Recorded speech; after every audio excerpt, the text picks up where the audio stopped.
Salam alaikum la famille, salam alaikum les amis, bonjour à tous les supporters du football, de la balle ronde et de l'équipe nationale d'Algérie. Bon les amis, je viens à vous pour une nouvelle vidéo, un nouveau sujet, il s'agit de la Fédération algérienne de football. Donc j'entends un peu partout sur Twitter, sur YouTube, dans la vraie vie, avec des amis, on discute, ils me disent tous la même chose, j'entends la même chose tout le temps. La FAF c'est des voleurs, c'est des incompétents. Bon, voleurs, j'en doute pas, tout le monde vole. Incompétent, oui, ça c'est sûr et certain. Ça c'est clair et net, je suis le premier à le dire à chaque fois, je suis le premier à faire la remarque aussi, enfin le premier, vous m'avez compris, je suis pas le premier, je suis pas le seul, mais voilà, moi aussi je le dénonce, moi aussi je sais et je vois qu'ils sont incompétents. Maintenant, le problème c'est comment régler cette incompétence, parce que les équipes des jeunes, ils sont nulle part, ni sur le continent, ni à l'international. On n'arrive même pas à se qualifier pour les Coupes du Monde. On n'arrive même pas à se qualifier pour les CAN. À chaque fois qu'on joue, on prend des raclés. À chaque fois qu'on joue, on joue mal. On n'a pas d'organisation tactique, technique. Les entraîneurs locaux sont carrément incompétents. Ça, je le dis, ça me blesse. Mais c'est comme ça, c'est la vérité. On est là pour débattre. On est là pour trouver des solutions. Maintenant, le problème, c'est à la racine. Moi, j'ai toujours dit que pour moi, virer une ou deux personnes, ça sert strictement à rien. Et je vais vous dire pourquoi. Parce que par exemple, vous virez des entraîneurs locaux pour amener des étrangers. Déjà d'une, les entraîneurs étrangers qui vont venir entraîner les équipes de jeunes, ils seront aussi incompétents que les équipes, que les entraîneurs locaux. Ça, moi, je suis persuadé parce qu'on a déjà eu des entraîneurs étrangers.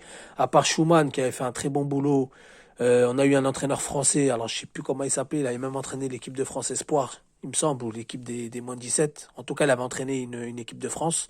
Vous ferez vos recherches, vous me reprendrez si je me trompe, mais il me semble que c'est ça. Il a pas qualifié l'Algérie pour la CAN. Donc c'est pareil. Donc ensuite, si vous voulez des gros entraîneurs étrangers, vous les aurez jamais. Donc le mieux, c'est quoi? Moi, je propose un travail de fond. Je propose vraiment un travail à la racine et je propose une patience du peuple algérien. Pourquoi? Parce qu'il faut former les entraîneurs, d'accord? Parce que les entraîneurs, les gros entraîneurs étrangers ne viendront pas. D'accord? Il n'y a que les petits de seconde ou de troisième zone qui vont venir. Et ils sont aussi incompétents que les entraîneurs locaux algériens. Ils n'ont pas de fond de jeu, ils n'ont rien, c'est comme chez nous. Donc un travail à la racine, un travail de fond, parce que même si vous ramenez un étranger, un entraîneur étranger, même si vous ramenez un Ancelotti ou un Guardiola, qu'est-ce qui va se passer? Les gens, ils n'ont pas envie de bosser. Les gens ne bossent pas. Il y a des clans, il y a encore des brouilleurs, il y a encore des saboteurs. Donc même lui, il va venir. Vous aurez quoi? Des résultats pendant un an? Mais à force de demander de la rigueur, à force de demander du professionnalisme et du travail constamment, qu'est-ce qui va se passer? Ils vont vous fermer l'eau, ils vont vous fermer l'électricité, ils vont vous embêter, ils vont pas vous ouvrir les terrains d'entraînement à l'heure, ils vont pas se réveiller à l'heure, ils vont pas se pointer à l'heure. Tout ça, ça sera une accumulation, et l'entraîneur prendra la porte. Donc on aura peut-être des résultats pendant un an. Ok, c'est vrai, on aura des résultats pendant un petit certain temps, mais cet entraîneur-là partira, claquera la porte. Un entraîneur local va venir en urgence pour prendre l'équipe.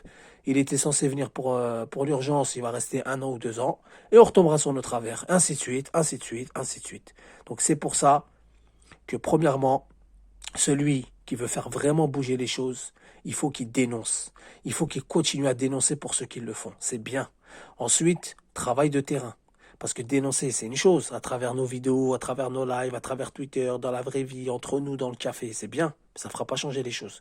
Donc celui vraiment qui veut bosser, il dénonce. Il y a un frère qui était monté dans mon live, qui avait fait un appel à une très belle initiative.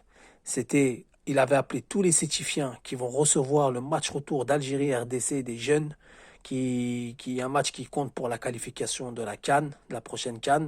Donc 4-1 pour la RDC au match aller chez eux. Sétif va recevoir le match retour. Il avait demandé aux supporters algériens de mettre des bonnes rôles et de dénoncer l'incompétence de la FAF chez les jeunes. Donc voilà les amis, mon message c'est travail de fond, c'est supprimer beaucoup d'hommes pour les remplacer par des autres hommes qui sont compétents, qui sont professionnels, qui soient d'Algérie ou qui soient de la diaspora. Le tout c'est de ramener des gens qui veulent bosser, un ensemble, une équipe déterminée qui surveillera des équipes, former les entraîneurs locaux, parce qu'il n'y a que les entraîneurs locaux qui seront capables de tenir à long terme avec les équipes de jeunes.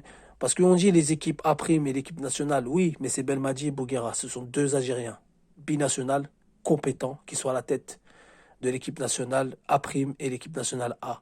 Si ça ne serait pas des Algériens, il y a longtemps, je pense qu'ils auraient pris la porte. Et on serait pas là où on est aujourd'hui. Donc voilà les amis, vous me dites ce que vous en pensez en commentaire. Celui qui est d'accord, il n'y a pas de problème. On peut débattre si j'ai oublié un petit point important, si je me suis trompé dans quelque part. Il me corrige, je suis pas parfait, je suis qu'un être humain, il n'y a pas de souci.